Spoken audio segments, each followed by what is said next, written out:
Now to a KCAL9 investigation. Across Southern California, EMTs aren't allowed to perform certain life-saving procedures when children can't breathe. Tonight, we reveal new technology that could be a game changer. KCAL9's Randy Page has more in his exclusive investigation. 911 emergency. A 13-month-old child was choking. When a child stops breathing, but I wouldn't let him die. the distance between life and death can be measured in seconds. It all happened so fast. 2-year-old Connor Snyder's life was slipping away when a grape got stuck in his throat at the LA Zoo, and he began to turn blue. His face looked like just one giant bruise. This is one of those rare medical emergencies where kids like Connor go from healthy to brain damaged to dead in a matter of minutes if they don't receive life-saving oxygen.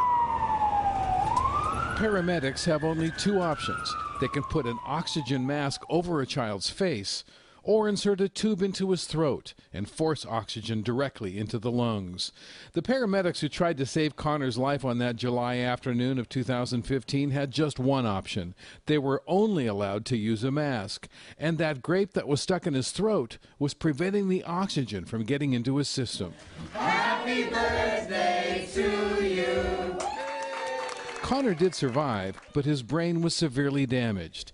Pediatrician and former paramedic Dave Van Stralen is Riverside County's former emergency medical director. So a tube would have been his only chance at a normal The tube life. is the only chance. The decision not to allow LA County paramedics to use tubes on kids was made back in the late 1990s after LA County did a landmark and controversial study, a study we reported on back then. Here's how the study worked. Whenever paramedics were called to a child who couldn't breathe on an odd day of the month, they were told they must use a mask.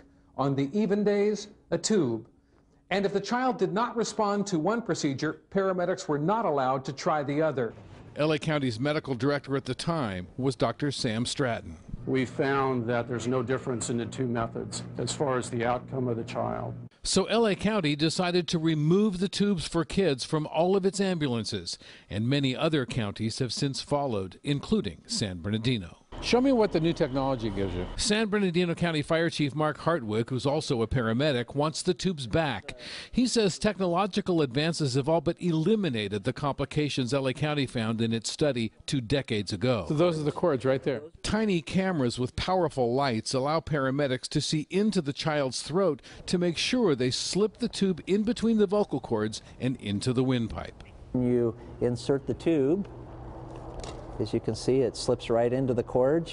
And a new technology called capnography sounds an alarm the moment a tube slips out of place.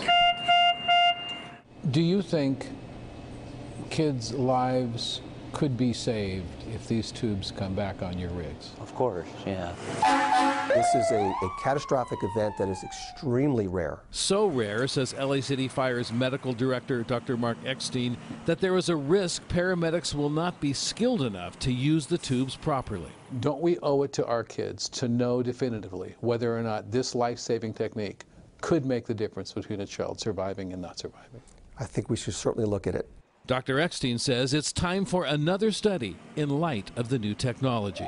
Speaking for LA, we'd love to do it because there's nothing worse than being that provider with a child who doesn't survive to think, were it not for having this tool, we would have had a better outcome. I get it.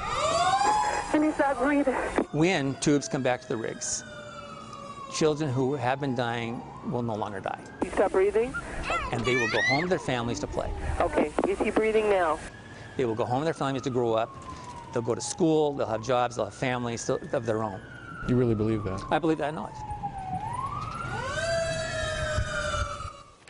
Well, as you might imagine, we're getting a lot of response to this story tonight. Doctors in San Bernardino and 2 fire departments are starting to examine cases where children's lives were saved and the impact this new technology is having on the safety and effectiveness of those procedures.